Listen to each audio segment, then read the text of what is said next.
Guys, for this vlog, guys, it's all about traveling to Jeju from here, Busan, para may guidance kayo pagdating nyo sa Jeju. And if you're traveling here in South Korea, 3 hours, nag-o-open yung kanilang check-in counter. And don't worry, mabilis lang yung process nila dito, as in sobrang bilis lang talaga. So, kami, since nandito na kami sa airport, gusto namin mas maaga para makapag-relax na inside. And tingnan nyo naman guys, ang dami nilang flights, pero ang daming mga counter. Like, hindi talaga congested yung airport nila. For this flight guys, we will be riding Air Busan. Mag-check-in tayo guys, oo. So, we will be riding Air Busan. Tapos, English. Information number. Dito kami kanina nag-self-check-in. And then, sobrang dali lang guys. Parang sa Pinas lang din. Pero dito makikita mo yung ano nila, yung mga airlines na available dito sa domestic terminal ng Gimhae. Yan. So, madaming mga counters. Hanapin nyo lang kung ano yung airline nyo. Like here, Air Busan kami. So, dito yung kanilang check-in counter. Kanina guys, tapos na kami dito. Like 3 hours talaga. Saktong-saktong 3 hours. And nakapag-check-in na kami. Pumila na kami. Problem is, hindi pa pala pwede kasi pag meron kang bagahe, 2 hours before your flight time, pwedeng mag-bag drop. So, sabi ng staff, balik kami ng mga 2:50 p.m. So, that's 2 hours before our flight. And yeah, sabi ko sa inyo, sobrang bilis lang talagang process dito. So, okay na hindi kayo maaga dito sa airport. Let's talk about traveling to Jeju. As you all know, visa-free yung mga Filipino sa Jeju. So, you can achieve your Korean dream travel sa Jeju. Magwi-withdraw na ako ng pera. So, let's withdraw money. English. I will be using GCash card. Yan. English. Withdrawal. Insert.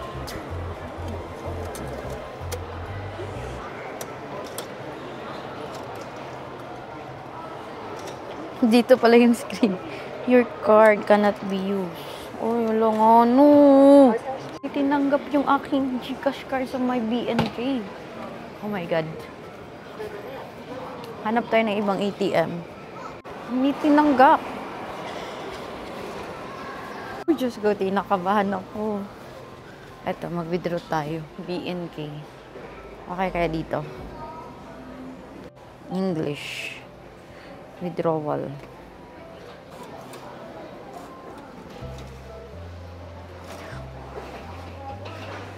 Uy, ba? That's not valid. Hello. Then, eto, last na talaga to. Ibang bank na yung gagamitin ko.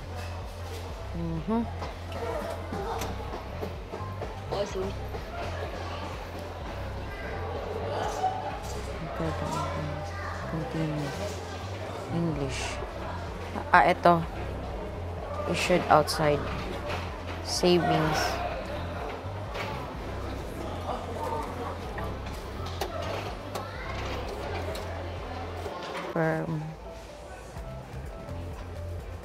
Ay, buti na lang nakapag-withdraw ko guys. So, yung winidraw ko ay 200,000 won lang.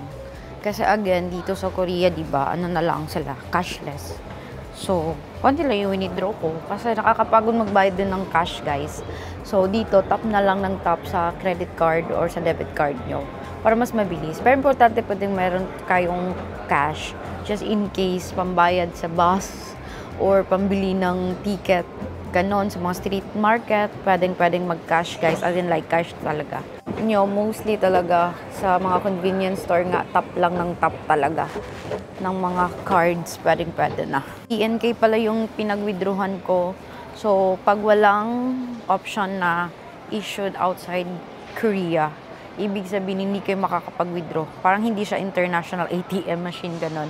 So, 3 machine din yung tinry ko sa BNK. Isang machine lang gumana. Basta make sure na tumatanggap sila ng international card. Tapos, yung maximum withdrawal nila is 1 million won. And then, meron silang transaction fee na 3,600 won. So, yung real-time conversion ni Google Forex, guys, for 200k won plus 3.5 na transaction fee is around 8,224.94 pesos. So, yung nabawas sa akin sa GCash card is 8,322.63 pesos. Konti lang yung difference. Hindi tayo talo. Saktong-sakto lang talaga.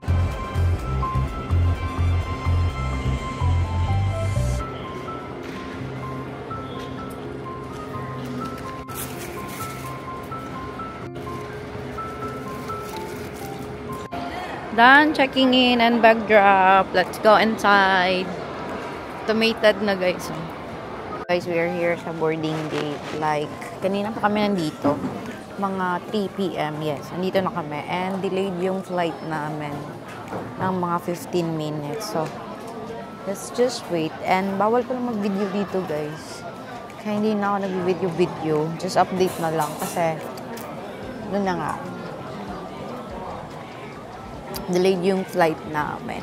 And we are finally boarded here sa plane. So again, yung sasakyan namin na Air Busan. And delayed siya, guys. Delayed siya. Like 5:19 p.m. na. So, gagabihin na talaga kami pagdating sa hotel. Kasi yung hotel namin medyo malayo pa from the city. So, good luck na lang talaga. Nasa 1 hour yung biyahe, guys. Kaya, see you, Jeju. Excited talaga makapunta sa Jeju, guys. And, in fairness, sa Air Busan, maluwag yung legroom. And mura lang yung pamasahe namin dito. Lalagay ko yung price dito, guys. Napakamura lang. And, nasa likod kami. Yung legroom. Yan. Medyo maluwag talaga.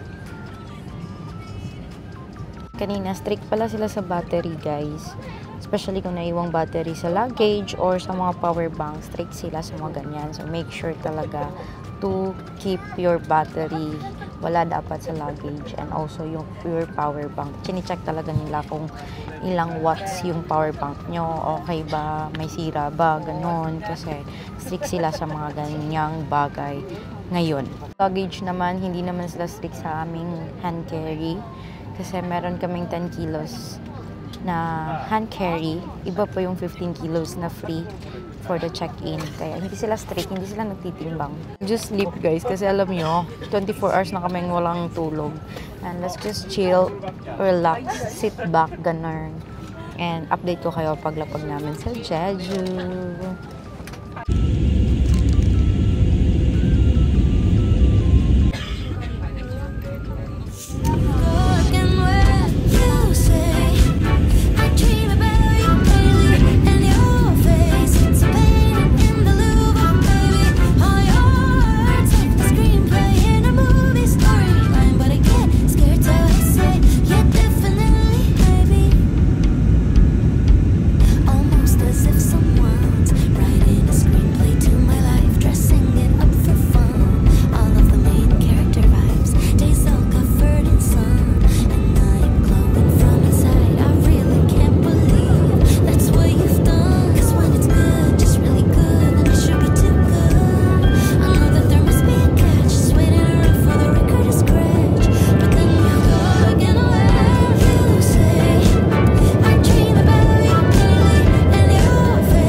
Finally made it here.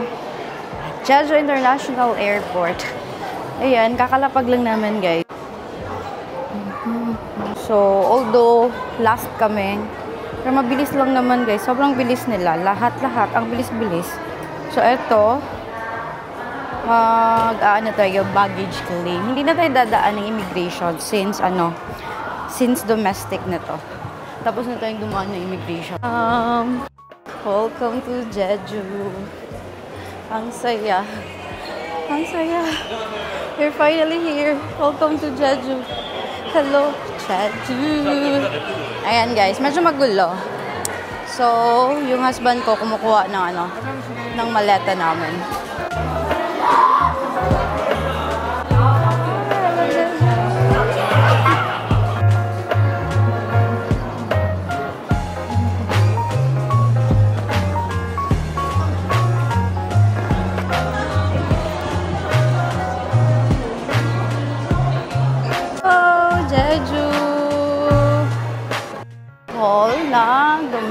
airport dito sa Jeju.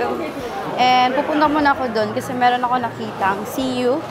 Yes, pupunta ako ng convenience store, guys. Kasi magpapaload ako ng tawag dito. T-money namin. Frequent na kami nagta-travel dito sa South Korea. Meron na kaming T-money. And yan na lang yung ginagamit namin since 2023. So for this travel, yan din yung gagamitin namin. Pero wala siyang load. So magpapareload kami dito sa convenience store. So for example, wala kayong T-money. Pwede kayong bumili sa mga convenience stores. Ayan. T-money na sinasabi ko sa inyo, guys. So doon ako sa CU nagpa-reload. Pero pwede din kayo doon bumili ng T-money. Also sa 7-Eleven, GS25, pwede kayong bumili doon, guys. Etong isa na to, guys, bago lang to kasi yung sa husband ko naiwan niya. So buti dala ko to. And this one, free lang siya, nakabundle na sa SIM card. So ito yung gagamitan niya. So eto, 2023 ko pa to na T-money, guys. Ito yung gagamitan natin as transportation card dito sa Jeju. Actually, all around South Korea, ito yung gagamitin natin. So, we will be staying outside Jeju City, which is quite far. And magko-commute lang tayo, guys, using our T-money. So, let's go kasi mayroong airport bus na available dito sa mismong airport, guys. We'll be staying at Sugwipo, guys, 181 bus. So, that's the bus, guys, red bus. For the Sugwipo, and ano siya, express bus yan. So, meron ding ibang bus like color blue. Intercity bus naman yan. So, dito tayo sa red bus.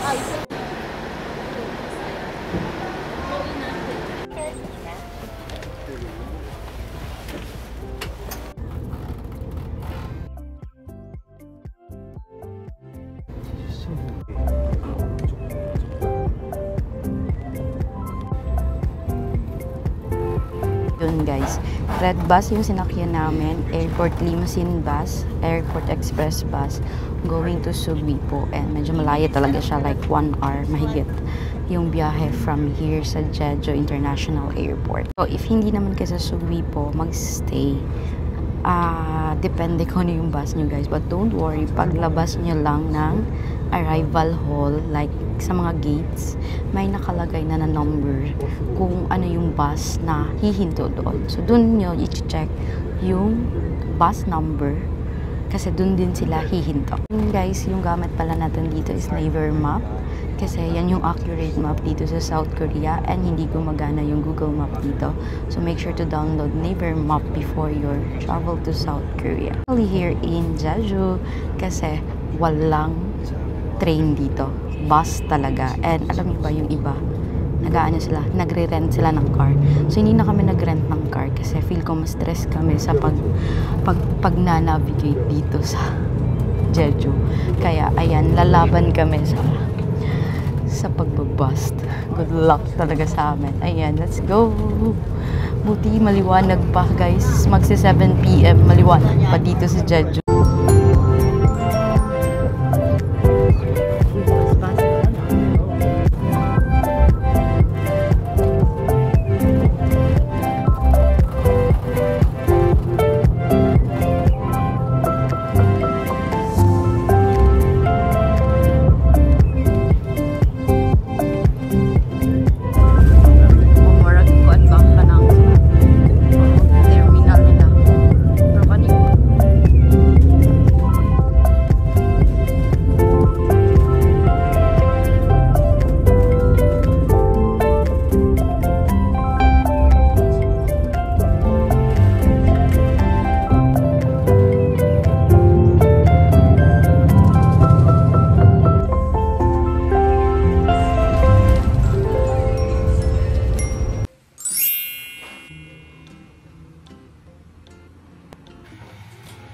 Finally made it here.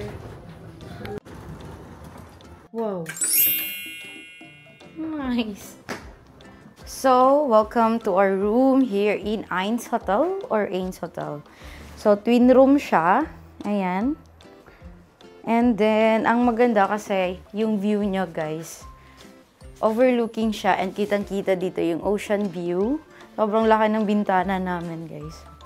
Yan. Tapos bukas, papakita ko sa inyo. Kasi ngayon, gabi na, hindi niyo na makikita. And, yan. Look at it. Ang ganda. The bed, guys, ang linis. Yan, di ba? Ganda. So, have the TV, telephone. Yan yung pangalan niya, guys. Oh. Eins.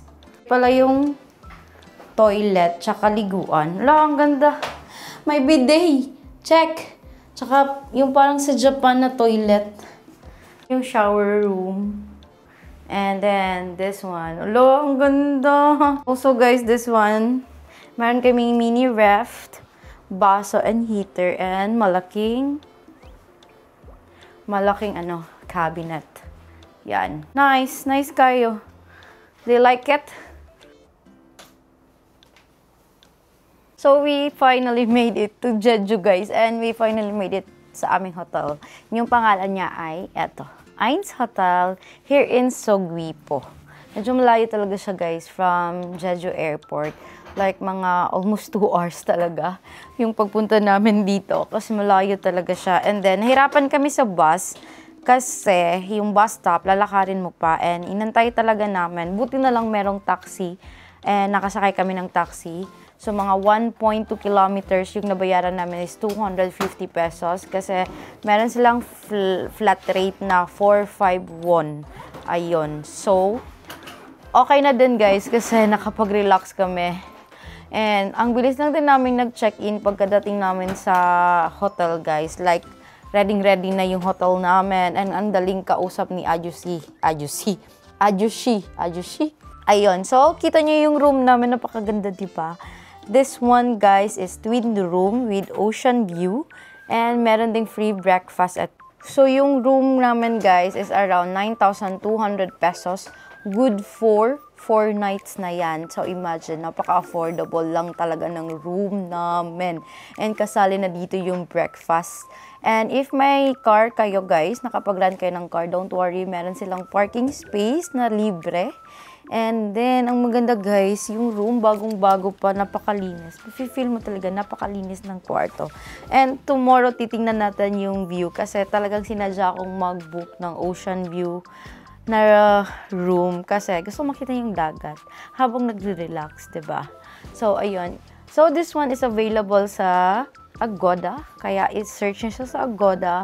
If pupunta kayo ng Jeju din, this place is a perfect place para mag-stay kayo. We'll also show you around sa neighbor para ma-idea kayo kung ano yung mga malapit na mga kainan or areas na pwede nyo ding puntahan dito sa Sogwipo, especially dito malapit sa Eins Hotel. So, if you're wondering, bakit dito kami sa may Sogwipo, guys? Para isahang stress na lang, charot. Isang biyahe na lang. So, ang Sogwipo is located sa may south part ng Jeju, and then yung Jeju City talaga, guys, yung malapit sa airport is located sa northern part. So dito namin na pili magstay kasi unahin namin tong mas malayo para pagbalik na namin sa Busan, last day na namin, mag-aanan na kami, magpapalapit na kami sa airport para hindi na kami mahirapan. So dito na part, guys, marami kasi mga nature like falls, and then malapit na din dito yung ibang attraction sa may west part ng Jeju Island. Kaya, pupuntahan natin yan for the next 4 days. Sa mga next 3 days naman, is pupuntahan naman natin yung other areas, yung mga beach na ganon. So, yon. But let's see, guys, kasi alam niyo naman, tita traveler na kami, tita traveler na, mga ante, uncle, ganon. Tingnan natin kung anong oras kami magising bukas. Kasi, 24 hours na kaming gising, wala pa kaming tulog, and wala pa kaming kain. So, let's say talaga tomorrow, guys, kung ano yung kaya namin. Oh. So, kakain muna kami sa labas, guys. Magte-take out lang kami sa may convenience. Gusto ko kumain ng ramen, yung noodles, yung instant ramen, guys. Tsaka kimchi nila, kasi nagugutom na ako. Tsaka, warning pala, guys, ipupunta kayo dito sa may Sogwipo area. Grabe yung daan. Zigzag. Nakakahilo, or hindi ko lang alam, pero yung husband ko, hindi siya mahiluhin, hindi siya biyahilo, pero nahilo na siya kanina. So, lalo na ako, guys, kasi biyahilo talaga ako. Sobrang layo talaga ng Sogwipo, and then yung road talaga, guys, parang bituka. So, ayun, nahilo ako. Warning lang naman, guys. Baka naman kaya nyo naman. Or at least, pag pupunta kayo dito, meron na kayong expect na, ay, ganun pala yung daan. Kasi hindi ko in-expect na ganun pala talaga. So, yeah, balikan ko kayo later para mag-chika tayo, guys. Yung aming hotel, guys, and lumabas kami. Siyang hotel, which is yung Hotel Bridge, Sugbi po. Ayan, guys, medyo mahal. So far, satisfied naman kami sa nabook namin sa may Ains Hotel. So, yun, may malapit na 7-Eleven. Let's go and let's buy some dinner. Mag-instant ramen, like sasame ramen, tapos egg, tapos kimchi. O, diba? Pak na pak. Grabe yung stress namin. Siguro sa pagod to, guys. Kasi imagine, 2 AM pa kami, diba? Ay, may laundry area dito, guys. Magpapalaundry kayo dyan. So, ito yung 7-Eleven. Let's buy some food. Ayan, convenience. This food, guys. Laban. Pero actually, nag-crave talaga ako ng food na yan. So, yung favorite ko, sasame ramen. Ito. Pre-recommend ko talaga sa inyo itong sasame ramen. Masarap to. 1-4 ganito kaliit. Meron naman silang mas malaki. Ayun. 1.8. Hala, 400 do. Hindi ko naman yan mauubos, guys. Hala, bento. Baboy, oh.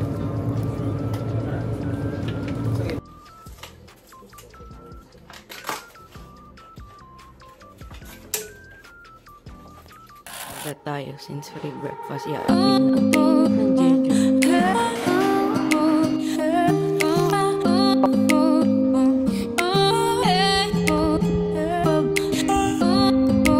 Welcome to Awesome